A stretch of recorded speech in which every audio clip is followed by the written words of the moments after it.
اسداللہ صاحب مدنی صاحب سے ادباً گزارش ہے کہ اپنے مفید کلمات سے ہم تمام لوگوں کو نوازیں۔ السلام علیکم ورحمۃ اللہ وبرکاتہ۔ بسم اللہ الرحمن الرحیم، الحمد للہ والصلاة والسلام علی رسول اللہ وعلی آلہ وصحبہ ومن والاه۔ یقول الرسول علیہ الصلاة والسلام خیرکم من تعلم القرآن وعلمہ۔ محترم و مکرم اور نہایت ہی عزیز ہمارے اسکول کے چیئرمین عصمت پاشا صاحب اور اس مدرسے کے اس اسکول کے شعبے دینیات اور شعبے اسلامیات کے روح رواں ہمارا غفاری صاحب اور کیا نام اور کریم الدین صاحب اور ہمارے نہایت ہی عزیز یونٹی پبلک اسکول کے شعبے اسلامیات کے اور دینیات کے روح رواں ہمارے شمیم صاحب اور اسی طرح ہیرا اسکول کے اہم ترین شعبے دینیات کے جو ذمہ دار ہیں، ہمارے ساتھی بھی کہیں، بزرگ بھی کہیں اور مخلص بھی کہیں، فیاض عالم صاحب اور دوسرے علماء اکرام اور جو حاضر ہیں، بچوں کے والدین اور جو مہمان یہاں پر آئے ہوئے ہیں، ان سب کی خدمت میں اس مبارک مجلس میں جمع ہونے کی میں آپ کو مبارکبادی دینا چاہتا ہوں۔ وہ مبارکبادی یہ کہ آپ یہاں جو جمع ہوئے ہیں وہ کسی دنیاوی مقصد کے تحت نہیں ہے، یہ وہ مقصد ہے جو ہمیں قرآن سے جوڑا اور یہی وہ مقصد ہے جو مجھے وہاں سے یہاں سے 5000 کلومیٹر سے کھینچ لایا۔ یہ اس اسکول سے میرا ایک خاص تعلق رہا ہے شروع سے، جب سے اس اسکول کی بنیاد ہوئی اس وقت سے مجھ سے مشورے چلتے رہے، کیونکہ میں خود بھی ان کے خاندان کا ایک فرد میں ہوں کسی اعتبار سے، رشتہ داری کے اعتبار سے بھی اور مشورے کے اعتبار سے بھی۔ اسکول کی بنیاد پڑھنے سے پہلے ہی مجھ سے مشورے چلتے رہے اس اسکول کے سلسلے میں اور الحمدللہ اللہ تعالیٰ نے کامیابی کا یہ مرحلہ یہاں پر اللہ تعالیٰ ہمیں دیکھنے کے لیے اللہ تعالیٰ نے ہمیں توفیق دی ہے کہ آج ہم دیکھ رہے ہیں کہ اس اسکول سے 5 حفاظ قرآن حفظ کی تکمیل کے بعد یہاں سے ان کا تخرج ہو رہا ہے، یہاں سے فارغ ہو رہے ہیں۔ اللہ سے دعا ہے کہ اللہ تعالیٰ ان کو قبول فرما لے اور ان کے حفظ کو اللہ تعالیٰ اور مزید پختہ کر دے اور جو کچھ انہوں نے قرآن کو اپنے سینے میں لیا ہے، سینے میں محفوظ کیا ہے، اس پر عمل کی بھی توفیق عطا کرے اور اس کے ذریعے سے ان کے والدین اور اسی طرح ان کے اساتذہ اور جو بھی ان کے اس سلسلے میں معاون رہے، ان سب کو اللہ تعالیٰ ان کے درجات کو بلند فرمائے اور ان کے لیے اللہ تعالیٰ آسانیاں پیدا فرمائے اور قیامت کے دن اللہ تعالیٰ ان کے میزان حسنات میں اللہ تعالیٰ ان سب نیکیوں کو جمع فرمائے، آمین یا رب العالمین۔ جو چیزیں یہاں پر دیکھنے میں ملی ہیں ان میں سے کچھ تقریریں تھیں اور یہ بچے ماشاءاللہ جس نے بھی تقریر کی ذمہ داری یہاں پر اس نے ادا کی ہے، بھرپور ذمہ داری کے ساتھ اس نے اپنی اس تقریر کو اس نے تیار کی اور جو ہے یہاں پر اس نے پیش کی اور اچھے انداز، خاص طور پر ٹیمن میں جو بچہ جو تھا ماشاءاللہ کافی بولڈ انداز سے جو بچہ انشاءاللہ اس امت کے لیے بہت بڑا وہ مقرر انشاءاللہ بن سکتا ہے۔ اسی طرح اردو کے اندر بھی ماشاءاللہ جو بچہ جو تھا، مجھے نام تو یاد نہیں کون تھے جی، اکشر نوفل، ہاں جی، یہ 2 بچے اردو اور تمل کے، نوفل اور اکشر، ان کو اگر ان کے اساتذہ اور تیار کروائیں تو امت کے لیے انشاءاللہ بہت ہی مفید ثابت ہوں گے وہ لوگ۔ اور اسی طرح دوسرا جو مرحلہ جو تھا بچوں کے حفظ کے امتحان کا، میں کئی اسکولوں میں اس سے پہلے جا چکا ہوں، لیکن یہ جو منظر مجھے دیکھنے میں آیا، اسکولوں کے اندر تو میں نے منظر نہیں دیکھا، ہاں مدرسوں کے اندر حفظ کا امتحان ہوتا ہے کیونکہ وہ اسی کے اندر لگے ہوئے ہیں، انہی کا تخصص ہے، تو اس میں امتحان ہونا کوئی تعجب کی بات نہیں ہے، لیکن اسکول کے اس روٹین کے اندر حفظ کا جو سلسلہ، جو مبارک سلسلہ چل پڑا ہے، جس طرح شیخ نے کہا کہ 2004 کے بعد سے سلسلے جو شروع ہوئے ہیں شہر مدراس کے اندر، الحمدللہ ایک بہت بڑا جو ہے اللہ کی طرف سے خیر ہے تو اب اس کے اندر جو ہے یہ جو حفظ کا جو نظام جو چل رہا ہے، اس میں حفظ کی پختگی کے طور پر چاہے 2 پارے ہی صحیح، 5 پارے صحیح، لیکن اس پہ جو محنت ہوئی ہے اور جس پختگی کے ساتھ انہوں نے حفظ کیا ہے کہ جہاں سے بھی پوچھیں، کوئی بھی پوچھے، چاہے آڈینس میں سے ہوں، چاہے مدرسین میں سے ہوں، چاہے مہمانان میں سے ہوں، کوئی بھی ہوں، جو پوچھ رہے ہیں اور بچے پڑھ رہے ہیں اور وداؤٹ اسٹیج فیئر، کسی بعضوں کو یاد ہوتا ہے لیکن لوگوں کے سامنے پڑھنا ان کے لیے مشکل ہو جاتا ہے، پھنس جاتے ہیں، اٹک جاتے ہیں۔ لیکن یہ جو ہے یہاں جو منظر جو دیکھنے میں آیا، واقعی بڑی ہی دل کو ٹھنڈک پہنچی اور روح میری خوش ہوئی کہ جو ہے اس طرح کا منظر ہر مدرسے کے اندر، ہر اسکول کے اندر جو ہے اس چیز کی طرف توجہ دی جائے۔ ہمارے ذمہ داران دوسرے اسکولوں کے بھی موجود ہیں، شیخ فیاض بھی ہیں، شیخ شمیم بھی ہیں، تو ان سے بھی میری درخواست یہ ہوگی کہ بچوں کے حفظ کی پختگی کی طرف توجہ دی جائے۔ صرف بچے کا حافظ ہو جانا یہ اتنا بڑا کمال نہیں، جتنا بڑا کمال اس بچے کے حفظ کی حفاظت ہو۔ تو اس کے لیے میں نے ابھی تھوڑی دیر پہلے شیخ شمیم صاحب سے بھی میں درخواست کی کہ آپ کے اسکول کے اندر بھی یہ نظام لے آئیں کہ مراجعے کا نظام، بچہ حفظ کرنے کے بعد حفظ کی پختگی کے لیے کچھ خاص جو شعبہ قائم کریں یا کچھ خاص اس کے لیے اوقات متعین کریں تاکہ بچے کی محنت یا آپ لوگوں کی محنت بیکار نہ ہو جائے، کیونکہ بچہ سامنے سے حفظ کرتا جائے اور پیچھے سے بھولتا جائے، اس کا کوئی فائدہ نہیں۔ اور جتنی پختگی کے ساتھ یہاں پر قرآن ہوگا، یہ قرآن اس کی بھی حفاظت کرے گا۔ ہمارے شیخ جب ان سے یہ کہا گیا کہ میرے بچے نے حفظ کر لیا، میرا بچہ حافظ ہو گیا، تو انہوں نے کہا کہ بچہ اگر قرآن کو حفظ کیا ہے تو اس نے قرآن کی حفاظت کی، تو اس قرآن کی حفاظت کے ذریعے سے اللہ اس کی حفاظت فرمائیں گے۔ القرآن یحفظہ، انہوں نے فرمایا کہ قرآن اس کی حفاظت کرے گا کیونکہ اللہ کا کلام ہے۔ تو لہذا قرآن کی حفاظت اگر بچے کو ملنا چاہیے یا اس کے ذریعے سے اللہ تعالیٰ اس کے والدین کی بھی حفاظت فرمائیں گے، کیونکہ بسا اوقات والدین کی نیکی اولاد کو پہنچتی ہے، اولاد کی نیکی والدین کو پہنچتی ہے، یہ ایک دوسرے سے لازم ملزوم ہے، ایک دوسرے سے منسلک ہے۔ تو بچے کی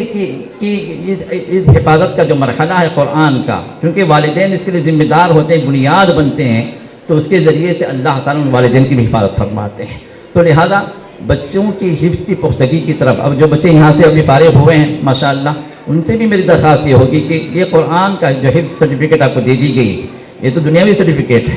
لیکن آخرت میں آپ کو اللہ سرٹیفائی کریں، آخرت میں آپ کو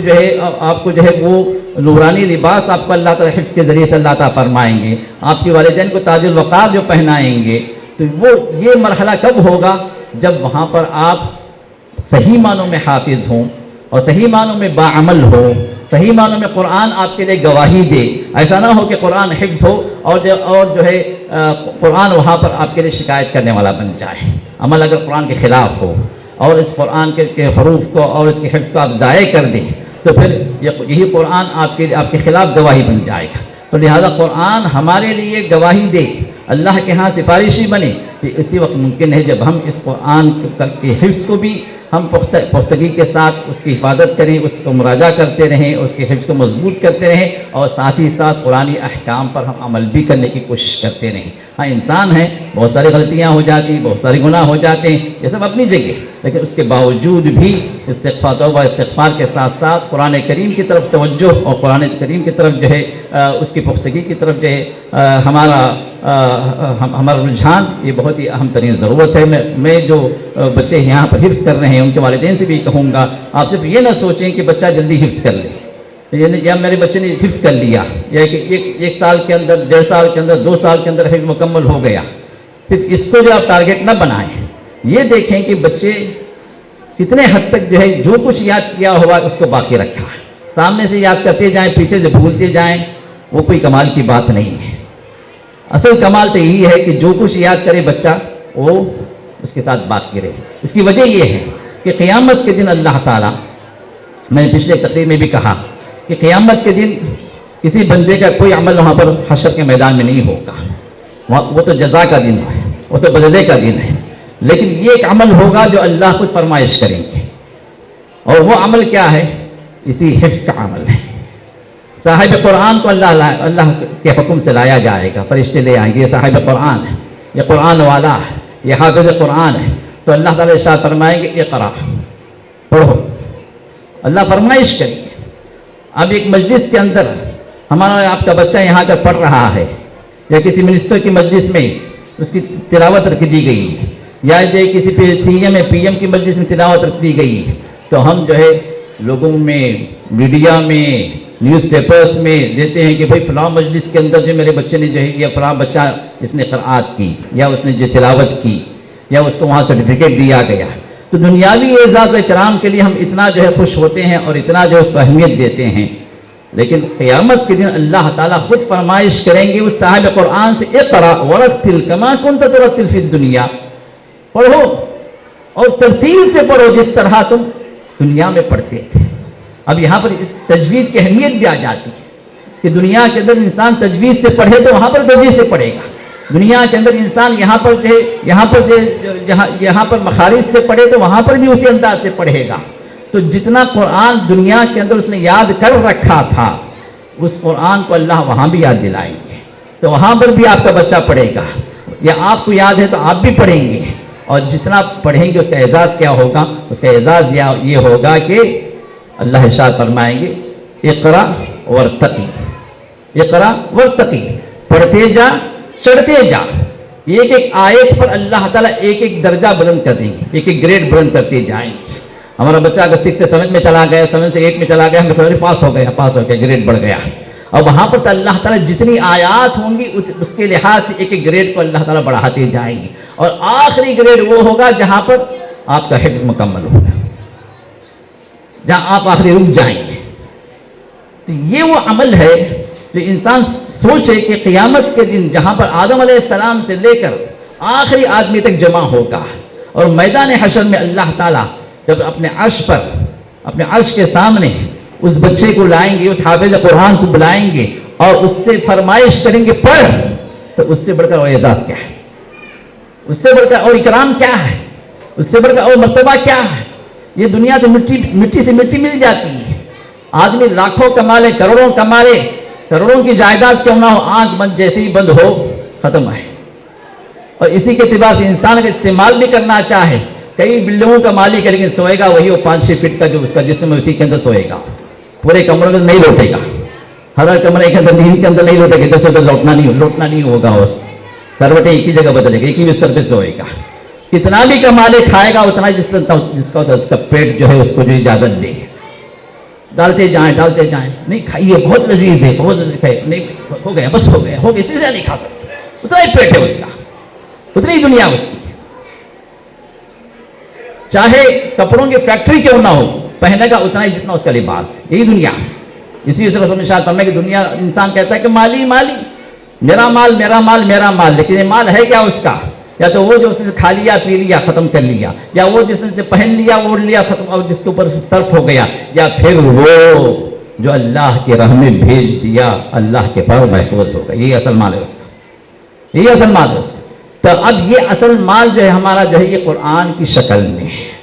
یہ ہمارا سرمایہ ہے، یہ ہمارا انویسٹمنٹ ہے جو ہم ان بچوں پر کر رہے ہیں۔ آپ لاکھوں خرچ کر دیں دنیا کے اعتبار سے ان کے بچوں پر، لیکن قرآن کے سلسلے میں جتنا کچھ آپ ان پر توجہ دیں، جتنا کچھ ان پر آپ خرچ کریں، جتنی کچھ آپ اس میں محنت کریں، یاد رکھیے کہ یہ سب چیزیں جو ہے وہی ہیں جو آپ کو وہاں پر کام آئیں گی، اس کے علاوہ کچھ کام نہیں ہے۔ یہ وہ عمل صالح ہے، یہ وہ قرآن کی برکت ہے جس کے ذریعے سے اللہ تعالیٰ آپ کی دنیا کی بھی حفاظت فرمائیں گے اور آخرت کی بھی حفاظت فرمائیں گے۔ اور خصوصاً میں ان ماؤں کو مبارکبادی دینا چاہ رہا ہوں جو یہاں پر بکثرت جو اپنے اپنے شوہروں کو چھوڑ کر یہاں پر پہنچ گئی ہیں، اور ان شوہروں کو جو ہے میں اللہ کے لیے جو میں درخواست کرتا ہوں کہ توجہ دلانا چاہتا ہوں کہ آپ بھی اپنے ان بچوں کے معاملات میں آپ کو بھی انوالو ہوں، یہ نہیں کہ ماؤں پہ آپ چھوڑ دیں کہ وہ جو بھئی یہ ماں کی ذمہ داری ہے تربیت ہے، ٹھیک ہے آپ کی کیا ذمہ داری ہے؟ صرف کمانے کی ذمہ داری ہے، صرف دنیا کی ذمہ داری ہے؟ آپ بھی برابر کے مسئول ہیں اپنے بچے کی تربیت کے، صرف ماں ہی نہیں ہے۔ میں دیکھ رہا ہوں کہ یہاں پر اور ماشاءاللہ بہنوں کے اس کے اندر جو ہے کرسیاں جو ہے ناکافی ہے، وجہ کیا؟ وجہ یہ ہے کہ بہت سارے مرد اپنی اولاد سے غافل، اولاد کی ذمہ داری نہیں اٹھانا چاہتے، ان کو سمجھتے ہیں کہ میں کمانا ہے، بس صرف دے دینا ہے خرچ نہیں۔ اللہ اصل مسئول تو آپ ہی، اصل مسئول تو آپ ہی ہیں، اور عورت کو اللہ نے گھر کا ذمہ دار بنایا ہے, بچوں کی تربیت کے لیے اللہ تعالیٰ نے اس کو اس کی ذمہ داری عطا کی ہے, تو اس ذمہ داری کے اندر آپ بھی برابر کے شریک ہیں. بچے جو ماؤں سے نہیں ڈرتے, بچے اپنے باپ سے زیادہ ڈرتے ہیں. اگر باپ چھوڑ دے بچوں کو, صرف ماؤں کے ذمہ کر دے, تو عین ممکن ہے کہ ماں کی تربیت کے باوجود بھی, چونکہ وہاں پر خالی ہے جگہ باپ کی, تو اس وجہ سے جو وہاں پر تربیت میں خلل آ جائے. تو لہٰذا میں گزارش کروں گا ان والدین سے جو یہاں پر موجود ہیں, ماں موجود ہے باپ نہیں ہے, یا کہ باپ موجود ہے ماں نہیں ہے, تو ان سے بھی گزارش کروں گا کہ اپنے بچے کے پر آپ پوری طرح توجہ دیں اور پوری طرح جو ہے اس کی پروان میں اور اس کی پرورش میں اور اس کے صحیح انداز سے اس کو اوپر لانے میں اس کی آپ مدد کریں. اور یہ نہ سمجھیں کہ صرف ہم اسکول میں داخل کر دیے تو صرف اساتذہ ذمہ دار ہیں, ہماری کوئی ذمہ داری نہیں ہے. اساتذہ ذمہ دار ہیں اسکول اورس کے حد تک ہی, لیکن اسکول اورس کے بعد بچے کے لیے جو مدرسہ ہے, بچے کے لیے جو تربیت گاہ ہے, اس کا اپنا گھر ہے. اگر وہاں آپ دینی ماحول نہ پیدا کریں, وہاں جو اسلامک انوائرمنٹ آپ کا نہ ہو آپ کے گھر کے اندر, تو پھر یہاں کا جو انوائرمنٹ آپ کو فائدہ نہیں دے گا. یہاں کے حد تک بچہ جو کچھ سیکھے گا, لیکن اس کو کرنے کا جب پریکٹیکل موقع ہوگا آپ کے گھر کے اندر اور آپ کے اپنے ماحول میں, تو وہاں وہ کر نہیں سکتا, اس لیے کہ وہاں پر وہ ماحول نہیں ہے. تو لہٰذا اگر آپ اپنے بچے کو کامیاب دیکھنا چاہتے ہیں دنیا کے اعتبار سے بھی آخرت کے اعتبار سے بھی, تو پھر آپ کو بھی پوری طرح انوالو ہونا پڑے گا. اپنے گھر کو بھی آپ جو ہے اسلامی تعلیمات سے جو ہے لبریز کرنا پڑے گا, اور خود آپ کی اپنی زندگی کو بدلنا پڑے گا. کیونکہ بچہ جو ہوتا ہے وہ والدین پر ڈپینڈ ہوتا ہے اور والدین کی تقلید کرتا. جیسے والدین کرتے ہیں بچہ اسی طرح کرنے کی سوچتا ہے. والد صاحب سگریٹ پیتے ہیں, یقین مانیے 90% اور 50% سوچتے ہیں کہ بچہ بھی سگریٹ پینے والا. چاہے آپ 1000 مرتبہ اس کے بعد تقریریں بھیج دی, تقریریں کریں اس کے سامنے, چاہے آپ اس کو جو اسموکنگ کے جو ہے کلپس اس کو فارورڈ کریں, ویڈیوز دکھائیں, کچھ بھی کریں, لیکن جب آپ کو دیکھ رہا ہے کہ آپ سگریٹ پی رہے ہیں تو پھر وہ کسی کی نہیں سننے والا, کیونکہ آپ اس کے لیے ایگزامپل ہیں. اسی طرح آپ بے نمازی ہیں, آپ بے نماز نہیں پڑھتے, بچے سے کہ نماز کو جاؤ, بچہ باہر نکلے گا, کہیں اور نکل کھیلنے میں لگ جائے گا, دکل آ گیا بچہ, کیونکہ باپ بیٹھا ہوا گھر کے اندر. تو آپ خیر پر نہ ہوں, آپ فرائض سے غافل ہوں, آپ قرآن سے دور ہوں, آپ کے اندر برائی ہو, آپ کے اندر شر ہو, اور آپ ان اسلامک لائف آپ جو ہے گزار رہے ہوں, اور بچے سے آپ توقع کریں گے میں بچے کو اسکول میں ڈال دیا اور پوری طرح وہ اسلامک بنے گا, ہرگز نہیں. توفیق اللہ کے ہاتھ میں, لیکن کچھ اسباب ہوتے ہیں. ان میں سے اہم ترین سبب یہ ہے کہ والدین یہ رول ماڈل ہے, یہ رول ماڈل ہے. ماں جھوٹ کہتی ہو اور بچے سے توقع رکھتی بچہ سچ بولے, نہیں ہو سکتا. ماں سارا دن جو ٹی وی کے اندر بیٹھی ہوئی ہے, سیریل دیکھ رہی ہے, فلمیں دیکھ رہی ہے, اور بچے کو جو کہہ رہے کہ نہیں بیٹا نہیں دیکھنا چاہیے, یہ برائی ہے, یہ غلط ہے, نہیں سن سکتا. اسے ماں کو دیکھ رہا ہے کرتے ہوئے. تو لہذا میرے دوستوں جو بھی یہاں پر والدین ہیں, میں ان سے یہی گزارش کروں گا کہ یہ بچے جو ہمارے لیے سرمایہ حیات ہیں, یہ ہمارا انویسٹمنٹ ہے, دنیا میں بھی آخرت میں بھی, مرنے کے بعد بھی اللہ تعالیٰ نے ہمارے پورے چینلز کو اللہ تعالیٰ بند کر دیتے ہیں خیر کے. جو چینلز ہمارے لیے کھلے ہیں, رسول اللہ ارشاد فرمایا ولد صالح یدعو لہ, وہ نیک اولاد جو اس کے لیے دعا کرتی ہے, جو اس کے لیے اس کے غائب دنیا سے جانے کے بعد بھی اس کی خیر کی تمنا کرتی ہے, اس کے لیے دعائیں کرتی ہے, اس درجات کی بلندی کے لیے. اور نیک اولاد بذات خود اس کے لیے کمائی ہے. وہ جتنی بھی نیکیاں کرے گا, جتنی بھی نیکیاں کرے گی, اب بچہ حفظ کر لیا, جتنا بھی وہ قرآن پڑھتا جائے گا, جتنا بھی وہ قرآن پڑھتا جائے گا, ایک ایک حرف پر 10 نیکیاں جو اس کو مل رہی ہیں آپ کو بھی ملیں گی انشاءاللہ, آپ کو بھی ملیں گے انشاءاللہ. آپ چلے جائیں گے, لیکن آپ کا اکاؤنٹ کھلا فار ایور, قیامت تک کے لیے. کیونکہ وہ بچہ اس کے بعد اپنے بچوں کو پڑھائے, وہ بچہ اس کے بعد اپنے بچوں کو پڑھائے یا کسی اور کو پڑھائے, یہ نیکیوں کا سلسلہ چلتا رہے گا. یہ اللہ کی رحمت, یہ جو ہے ایسی رحمت ہے جس کا انسان اندازہ نہیں کر سکتا. تو لہذا ہم جس مجلس میں میں اسی بات پر زور دے رہا ہوں کہ صرف مدرسے کے حد تک جو ہم ڈپینڈ نہ ہو جائیں, ہم اپنی ذمہ داری کو محسوس کریں بحیثیت والد, بحیثیت والدہ, اور اپنے بچوں کی اصلاح کی فکر کریں. اور جو بچے حفظ کر چکے ہیں الحمدللہ, ان بچوں سے میری گزارش یہ ہے کہ روزانہ ایک پارا تلاوت کریں، ممکن ہو سکے تو آدھا پارا یا پاؤ پارا یا 5 صفحے روزانہ مراجعہ سنائیں، وقت نکالیں. یعنی کہ حفظ ہو گیا ختم، ابھی تو 9th میں آ گئے 10th میں آ گئے، وقت نہیں ملتا. نہیں، یہ دنیا 24 گھنٹے کا اس کے پیچھے لگائیں کافی نہیں ہوگی، اور جتنا بھی آپ لگائیں آپ کو چھوڑ کے جانا ہے. جو چیز کام آنے والی ہے وہ یہی قرآن ہے. اسی کے ذریعے سے نجات ہے، اسی کے ذریعے سے آپ کے لیے درجات کی بلندی ہے. اس کو نہ بھولیں، اس کا نہ بھولیں. یہ قرآن آپ کی حفاظت بھی کرتا ہے، آپ کے اخلاق کو سنوارتا بھی ہے، آپ کو بلاؤں سے بھی اللہ محفوظ کرتے ہیں اس قرآن کے ذریعے سے، دنیاوی پریشانیوں سے اللہ محفوظ کرتے ہیں، اور آخرت میں تو اللہ تعالیٰ اسی کے ذریعے نجات بھی رکھے ہیں. تو لہٰذا اس قرآن کے سلسلے میں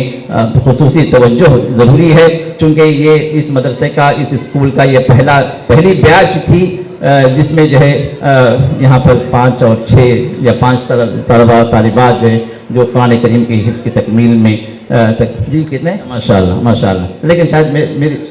مجھ تک اطلاع نہیں ملی ہے، لیکن الحمدللہ یہ تو اور خوشی کی بات ہے کہ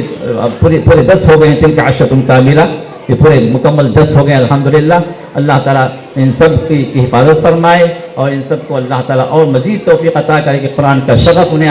عطا ہو، اور قرآن کریم کے اندر اور آگے بڑھے. اور میری گزارش یہ ہوگی کہ اس قرآن کے صرف حفظ الفاظ کے حفظ ہی پر اکتفا نہ کریں، بلکہ آگے اس کا ترجمہ، اس کی تفسیر، اس پر تدبر، کیونکہ عمل اسی وقت ممکن ہے کہ جب آپ سمجھیں کہ قرآن کے اندر ہے کیا. صرف برکت والی چیز نہیں ہے کہ آپ محفوظ کر لیے، حفظ کر لیے، یا کہ اٹھا کے رکھ دیا قرآن، یہ قرآن ہے الحمدللہ، قرآن ہے الحمدللہ. ٹھیک قرآن ہے، لیکن ہے کیا؟ جب تک آپ نہیں سمجھیں گے اس وقت تک عمل بھی نہیں کر سکیں گے. تو لہٰذا آپ اس طرف جو ہے اپنے توجہ دیں. گھر کے اندر ایک ماحول بنا لیں. گھر کے اندر میرے والدین سے گزارش ہے کہ گھر کے اندر جو ہے ایک ماحول بنا لیں کہ کم از کم آدھا گھنٹہ 1 گھنٹہ یہ قرآن کے لیے خاص بچوں کے لیے، چاہے بچہ حفظ کرے نہ کرے، لیکن قرآن کے لیے خاص کر دیں کہ اس وقت میں وہ قرآن کا اگر حافظ ہے کہ قرآن کا مراجعہ کرے. حفظ کر رہے ہیں تو حفظ کے لیے جو کچھ مخصوص وقت دے دیں کہ بھائی یہ وقت ہے، چاہے کسی استاد کے ذریعے سے ہو یا گھر کے اندر ہی. تو جب بچے کا کوئی جب روٹین جب مل جائے گا تو پھر وہاں پر اس کے لیے آسانی ہو جائے گی، کیونکہ بچے کو آپ جس اعتبار سے آپ چلائیں گے اسی اعتبار سے بچہ چلے گا. تو لہٰذا ذمہ داری آپ پر ہے. اور اسی اعتبار سے یہاں پر اس وقت میں اپنی مسرت کا اظہار تو الفاظ میں نہیں کر سکتا، لیکن اس مرتبہ جو 5 جو حفاظ ہوئے ہیں میری طرف سے ایک ادنا سا انعام ہے، 1000 روپے جو میں اپنی طرف سے ان بچوں اور بچیوں کو میری طرف سے گفٹ کے طور پر دینا چاہتا ہوں. اور اسی اعتبار سے میں ہمارے جو ذمہ دار ہیں یہاں پر ان کو بھی مبارکبادی دے رہا ہوں کہ قابل مبارکباد ہیں آپ لوگ جو اپنی ذمہ داری کو آپ سنبھالے ہوئے ہیں. اور دنیا میں جو اجر آپ کو مل رہا ہے یقیناً ناکافی ہے، یقیناً ناکافی ہے، لیکن اس سے کہیں زیادہ اجر اللہ کے ہاں آپ کے لیے محفوظ ہے. اللہ تعالیٰ اس اجر سے محروم نہ فرمائے، اللہ تعالیٰ آپ کے درجات کو بلند فرمائے. اسی طرح جو ذمہ داران ہیں اور جو منتظمین ہیں اور خصوصاً جو والدین ہیں اور جو وہ بچے جو ان والدین کی سرخروئی کا سبب بن رہے ہیں، ان سب کو اللہ تعالیٰ دنیا اور آخرت کی ہر نعمت اللہ عطا فرمائے، اور ہر اعتبار سے اللہ تعالیٰ ان کی حفاظت